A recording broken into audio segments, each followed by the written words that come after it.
Welcome to all. Next topic में theorem start कर रहे हैं। थ्योरम है show that a necessary and sufficient condition that a given curve is a plane curve is that tau is zero at all points. तो इस theorem में भी दो पार्ट है, नेसेसरी और सफिशिएंट। तो सबसे पहले नेसेसरी पार्ट। तो नेसेसरी पार्ट में नेसेसरी कंडीशन में गिवन क्या कि कर्व कैसी है, प्लेन कर्व है।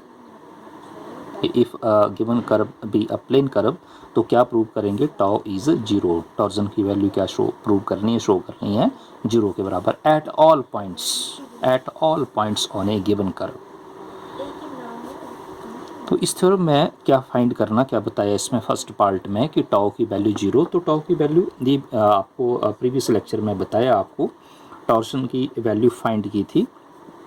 क्या वैल्यू आई थी, टॉर्जन की वैल्यू फाइंड की थी mod D B over D S.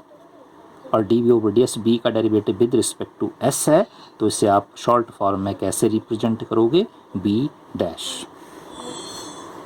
क्या शो करना फर्स्ट पार्ट में कि टॉर्जन की वैल्यू जीरो। तो कैसे शो करेंगे, यहाँ से आपको आइडिया होगा, पता लगेगा यहाँ इस पॉइंट से भी। फिर गिवन क्या इसमें, गिवन है कि कर्व कैसी है, प्लेन कर्व है। तो मैं ये सबसे पहले ये पॉइंट लिख रहा हूँ गिवन कि since a curve is a plane, since a curve is a plane curve. तो सबसे पहले हमें क्या पॉइंट पता होना चाहिए यहाँ पर, यहाँ से एक पॉइंट तो क्लियर हो रहा है कि टॉर्सन की वैल्यू जीरो फाइंड करनी है। तो कैसे फाइंड करोगे, सबसे पहले हमें टॉर्सन का पता होना चाहिए। तो टॉर्सन का फार्मूला ये है। तो यहाँ से क्या क्या पता लग रहा है आपको कि हमें बी फाइंड करना पड़ेगा। ये बी, और इस बी का मीनिंग क्या, this B unit vector along binormal. ये बी जो है वो कैसा वेक्टर है, दिस बी को क्या बोलते हैं, यूनिट वेक्टर। और ये किसके अलोंग होता है, बाई नॉर्मल के अलोंग। तो इसका मतलब बी फाइंड करना पड़ेगा, तभी आप टॉर्सन की वैल्यू फाइंड कर सकते हैं। टॉर्सन की वैल्यू जीरो फाइंड कर सकते हैं आप, लेकिन वैल्यू तभी फाइंड होगी, सबसे पहले हमें क्या करना पड़ेगा, इस यूनिट वेक्टर की वैल्यू फाइंड करनी पड़ेगी। और इस यूनिट वेक्टर की वैल्यू कैसे फाइंड करोगे, तो थ्योरम में गिवन है कि कर्व कैसी है, प्लेन कर्व है। तो सबसे पहले हमें प्लेन कर्व का पता होना चाहिए, तभी आप इस यूनिट वेक्टर की वैल्यू फाइंड कर सकते हैं आप। अगर आपको प्लेन कर्व का आइडिया नहीं है तो बी फाइंड नहीं किया जा सकता। प्लेन कर्व कैसे डिफाइन करेंगे, suppose this is a curve, suppose this is a curve, this is a plane curve. Circle is also a plane curve. Previous lecture में बताया आपको कि सर्कल जो है वो कैसी कर्व है, plane curve. Parabola is also a plane curve, क्योंकि सर्कल और ये पैराबोला ये कर्व प्लेन में लाई करते हैं। तो then these are called plane curve. Suppose this is a curve, plane curve, curve curve के ऊपर एक पॉइंट कंसिडर किया, इस पॉइंट पर एक टेंजेंट ड्रॉ किया। Suppose this is A line which touches this point P, then this line is called tangent line, tangent or tangent line. And this line which passes through a point P, this is a line which passes through a point P and perpendicular to tangent at point P, then this line is called principal normal, principal normal.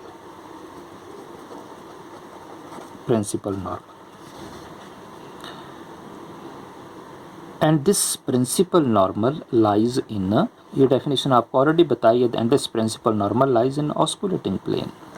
This principal normal lies in osculating plane.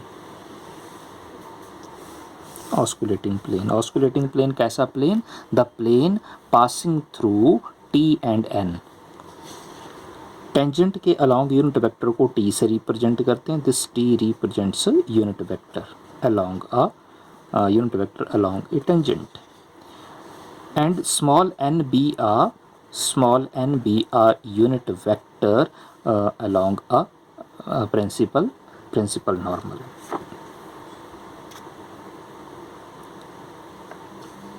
जिस plane में बोला कि tangent और normal लाई करते हैं उस plane को क्या बोलते हैं? Osculating plane.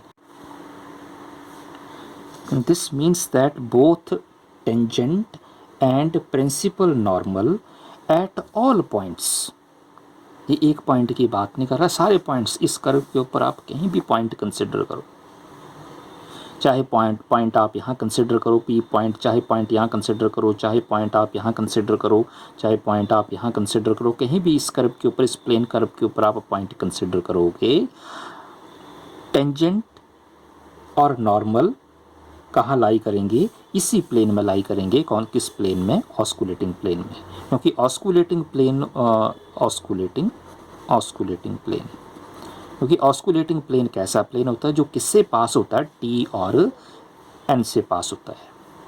तो ये इम्पॉर्टेंट है और ये आपको प्रीवियस लेक्चर में बताया।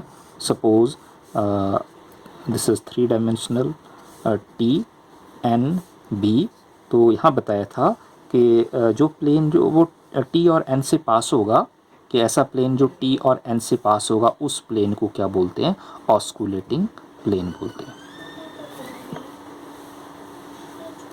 और ये एक और पॉइंट बताया कि आप कर्व के ऊपर कहीं भी पॉइंट कंसिडर करो, कहीं भी पॉइंट कंसिडर कर सकते हैं, टेंजेंट और प्रिंसिपल नॉर्मल कहाँ लाई करेंगे? किस में लाई करते हैं? ऑस्कुलेटिंग प्लेन में लाई करते हैं eight all points on a given curve. तो इससे एक और पॉइंट क्लियर हो रहा है। क्या पॉइंट पता लग रहा है? कि टेंजेंट और नॉर्मल कहाँ लाई कर रहे हैं? ऑस्कुलेटिंग प्लेन में लाई कर रहे हैं, मीन्स टी एन में लाई टी और एन, टेंजेंट और प्रिंसिपल नॉर्मल ऑस्कुलेटिंग प्लेन में। तो इसका मतलब ये हुआ कि ये जो बाई नॉर्मल है, this B be a unit vector along binormal, ये किसके ऊपर परपेंडिकुलर होगा? क्योंकि कौन सा प्लेन कंसिडर कर रहे हैं आप? नॉर्मल प्लेन में कौन सा प्लेन है? टी एन है, टी एन कंसिडर कर रहे हैं। तो ये जो थर्ड यूनिट वेक्टर है ये किसके ऊपर नॉर्मल है? टी एन के ऊपर नॉर्मल है, means this B be perpendicular to this plane, B be perpendicular to this plane, that is T और टी एंड एन। सपोज अगर आप, जैसे यहाँ बताया कि आप कर्व के ऊपर कहीं भी पॉइंट कंसिडर कर सकते हैं, कहीं भी पॉइंट कंसिडर कर सकते हैं, because this is a plane curve, कहीं भी पॉइंट कंसिडर कर सकते हैं। यहाँ कंसिडर करोगे तो भी टेंजेंट और प्रिंसिपल नॉर्मल ऑस्कुलेटिंग प्लेन में लाई करेंगे, यहाँ कंसिडर करोगे तो भी सेम ही कंडीशन होगी, कहीं भी पॉइंट कंसिडर करोगे तो सेम कंडीशन होगी। एक और इसमें पॉइंट कि ये इसे क्या बोलते हैं? ये टेंजेंट है और ये क्या? प्रिंसिपल नॉर्मल है। और आपको बाई नॉर्मल पता भी, बाई नॉर्मल क्या पता आपको? कि बाई नॉर्मल जो वो क्या होता है? परपेंडिकुलर, वो ऐसे होता है, ऐसे ऊपर की तरफ। This is binormal, binormal is perpendicular to tangent. ये आपको बताया कि बाई नॉर्मल जो वो टेंजेंट के ऊपर भी परपेंडिकुलर होता है और प्रिंसिपल नॉर्मल के ऊपर भी परपेंडिकुलर होता है। This means that binormal is a perpendicular to osculating plane. तो आप कहीं भी इस कर्व के ऊपर पॉइंट कंसिडर कर सकते हैं, कहीं भी, किसी भी इस कर्व के ऊपर कहीं भी आप पॉइंट कंसिडर कर सकते हैं। बाई नॉर्मल आप डिफाइन कर सकते हैं। और जब आप बाई नॉर्मल डिफाइन करोगे तो बाई नॉर्मल की जो वैल्यू आएगी वो वैल्यू कैसी होगी? कांस्टेंट वैल्यू होगी, वो वैल्यू चेंज नहीं होगी, वो वैल्यू रिमेन्स द सेम। और वैल्यू कैसी आएगी? वो कांस्टेंट वैल्यू आएगी, because this is a plane curve. अगर आप 3 डायमेंशन की बात करें, सपोज 3 डायमेंशन में अगर आप कर्व कंसिडर करोगे तो ये जरूरी नहीं है कि वो सेम कर्व जो वो प्लेन में लाई करेगी। तो ये कंसिडर किया, suppose this is a plane curve, तो प्लेन कर्व के ऊपर आप कहीं भी पॉइंट कंसिडर करो, वैल्यू रिमेन्स द सेम। तो आप तो इसमें बताया कि नॉर्मल प्लेन में क्या होता है? नॉर्मल प्लेन में टेंजेंट और प्रिंसिपल नॉर्मल, तो ये और टेंजेंट और प्रिंसिपल नॉर्मल कहाँ किस में लाई करते हैं, ऑस्कुलेटिंग प्लेन में लाई करते हैं, टी ऑस्कुलेटिंग प्लेन में। तो जब आप ऑस्कुलेटिंग प्लेन की बात कर रहे हैं तो बी जो वो इस ऑस्कुलेटिंग प्लेन पर क्या परपेंडिकुलर है ये। तो ये एक पॉइंट की बात नहीं कि यहाँ पर कि परपेंडिकुलर है, आप इस कर्व के ऊपर कहीं भी पॉइंट कंसिडर करो वो परपेंडिकुलर ही होगा। मीन्स कि बी की वैल्यू, बी क्या यूनिट वेक्टर है, और यूनिट वेक्टर की वैल्यू क्या होगी, कहीं भी कंसिडर करो वैल्यू कैसी होगी, वो सेम ही होगी। यूनिट वेक्टर की वैल्यू क्या होती है 1। The value of B, this unit vector remains same throughout at all point on this curve। तो ये 2 पॉइंट आपको बताए, ये प्लेन कर्व और बाइनॉर्मल के बारे में ये पॉइंट डिफाइन करते हैं, लिखते हैं ऐसे कि बोथ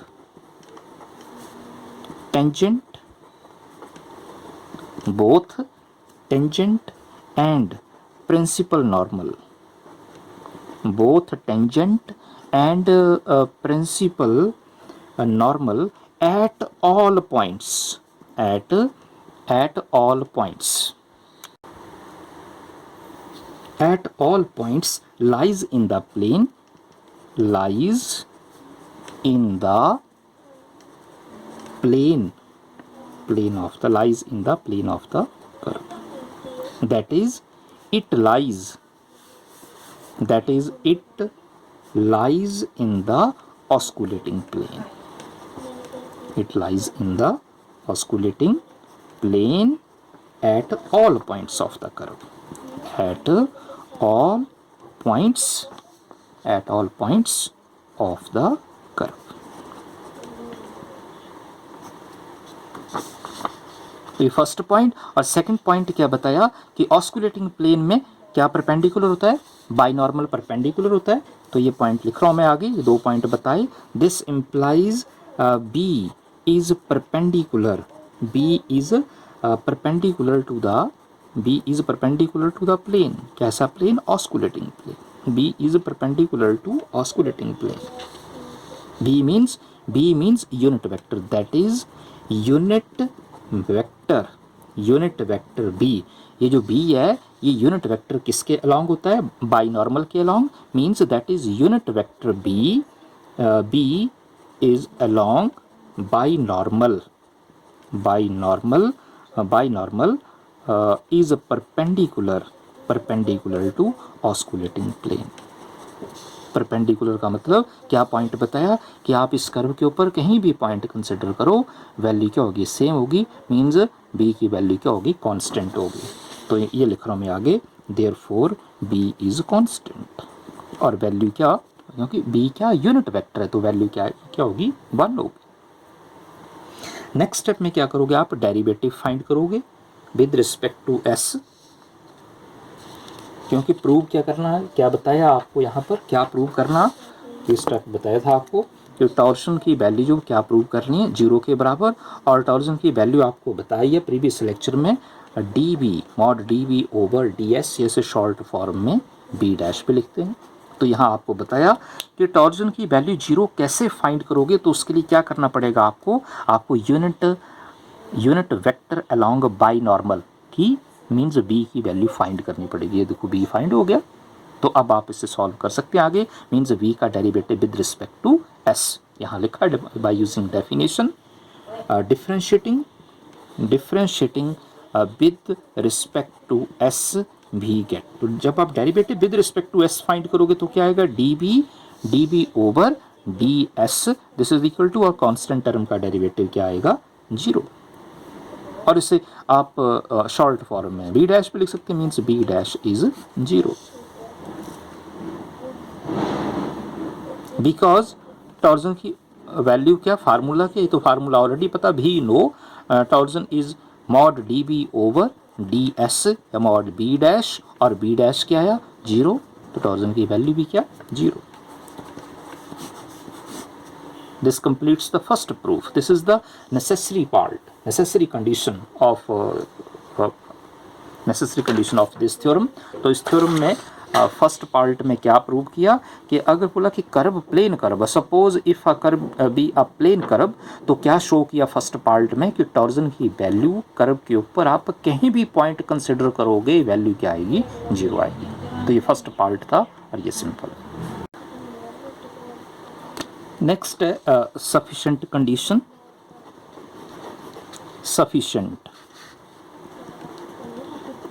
सफिशिएंट कंडीशन या सफिशिएंट पार्ट। तो सफिशिएंट पार्ट में क्या शो अप्रूव करेंगे, तो सफिशिएंट में नेसेसरी में जो अप्रूव की ये गिवन है, और प्रूव क्या करेंगे कि कर्व कैसी है, प्लेन कर्व, रिवर्स होगा रिजल्ट ये। तो सफिशिएंट में गिवन ये torsion is zero at all points, और प्रूव क्या करना, टू प्रूव कि कर्व कैसी है, plane curve, to prove a curve is a plane curve, a curve is a plane curve. तो सिंपल है, अगर आपको प्लेन कर्व का पता तो आप फाइंड कर सकते हैं रिजल्ट ये। गिवन क्या, टॉर्जन की वैल्यू 0 है कि since torsion is 0 at all points. और ये कैसे प्रूव किया, फर्स्ट पार्ट में अगर आपको ये पॉइंट क्लियर है तो आप कर्व को प्लेन कर्व शो कर सकते हैं, क्योंकि प्लेन कर्व कैसी कर्व है, इसमें क्या पॉइंट बताया कि कर्व के ऊपर आप कहीं भी पॉइंट कंसिडर करोगे और उस पॉइंट पर जब आप परपेंडिकुलर ड्रॉ करोगे, तो कहीं भी आप ड्रॉ करोगे तो उस परपेंडिकुलर जो ड्रॉ कर रहे हैं वो कौन सा परपेंडिकुलर है, that B a unit vector along by normal. तो किसी भी पॉइंट पर आप परपेंडिकुलर ड्रॉ करोगे तो उस केस में उस परपेंडिकुलर की डायरेक्शन चेंज नहीं होगी, कि direction of by normal is same at all points. कहीं भी आप बाय नॉर्मल, ये बाय नॉर्मल है, ये बाय नॉर्मल कैसे ड्रॉ करेंगे आप, बाय नॉर्मल जो वो परपेंडिकुलर है, ऐसे बाय नॉर्मल। तो कहीं भी आप पॉइंट कंसिडर करो, बाय नॉर्मल आप ड्रॉ करेंगे, परपेंडिकुलर बाय नॉर्मल ड्रॉ करने मतलब परपेंडिकुलर ड्रॉ कर रहे हैं आप, किस में ड्रॉ कर रहे हैं, कहाँ ड्रॉ कर रहे हैं, परपेंडिकुलर किसके ऊपर है, by normal perpendicular tangent line के ऊपर भी, और प्रिंसिपल नॉर्मल मतलब ऑस्कुलेटिंग प्लेन पर परपेंडिकुलर है। तो प्लेन यहाँ भी ड्रॉ किया जा सकता है, प्लेन यहाँ भी शो कर सकते हैं, यहाँ भी किसी भी पॉइंट पर आप प्लेन शो कर सकते हैं। और आप बाई नॉर्मल या परपेंडिकुलर ड्रॉ करेंगे तो उसकी डायरेक्शन चेंज नहीं हो, because this curve be a plane curve. तो प्लेन कर्व के ऊपर कहीं भी पॉइंट कंसिडर करो, उस पॉइंट पर परपेंडिकुलर ड्रॉ करेंगे तो उस परपेंडिकुलर की डायरेक्शन चेंज नहीं हो, means direction of by normal is same. जो परपेंडिकुलर ड्रॉ कर रहे हैं, ये जो परपेंडिकुलर ड्रॉ कर रहे हैं ये क्या, this is a binormal, this is a binormal which is perpendicular to tangent line and principal normal. ये आपको पॉइंट यहाँ से बता दिया, this is a binormal. ये जो बाई नॉर्मल है, अगर आप T N, suppose T N plane consider कर रहे हैं, तो इस टी एन प्लेन पर परपेंडिकुलर कौन सी लाइन होगी, ये लाइन, और ये कौन सी लाइन है, this is a by normal. और बाई नॉर्मल के अलॉन्ग यूनिट वेक्टर को बी से रिप्रेजेंट करते हैं, तो ये जो लाइन है ये इस प्लेन पर परपेंडिकुलर है, ये ऐसे ऐसे। Since tau is 0 at all points, और टाउ की वैल्यू तो आपको पता है, डेफिनेशन बताइए आपको, B dash tau is mod D B over D S, और इसे शॉर्ट फॉर्म में लिखना हो तो कैसे लिखेंगे, B dash tau is B dash, तो ऐसे भी आप लिख सकते हैं, mod B dash is 0, this implies B dash is 0, B dash means B का derivative with respect to S is 0। और इसे आप आगे सॉल्व करेंगे, क्या सॉल्व करेंगे इसे आगे आप, by using integrating using variable separable method. तो b की वैल्यू क्या आएगी, कांस्टेंट आएगी, मींस b क्या आएगा, कांस्टेंट वेक्टर। b क्या, this B a unit vector along by normal. तो ये तो पॉइंट आपको बता दिया, ये पॉइंट आपको बता दिया, b क्या, unit normal vector, and this unit normal vector is perpendicular to this plane, perpendicular to this plane, means osculating plane, इस प्लेन पर परपेंडिकुलर। तो कहीं भी आप इस प्लेन को ड्रॉ कर सकते हैं, परपेंडिकुलर ड्रॉ करोगे आप तो परपेंडिकुलर मीन्स बाइनॉर्मल की डायरेक्शन चेंज नहीं होगी, बिकॉज ये जो कर्व है ये कैसी कर्व है, प्लेन कर्व। तो ये लिख रहा हूँ पॉइंट आगे, आप ये जो पॉइंट यहाँ बताया इस पॉइंट को मैं आगे डिफाइन कर रहा हूँ, दैट इज डायरेक्शन ऑफ बाइनॉर्मल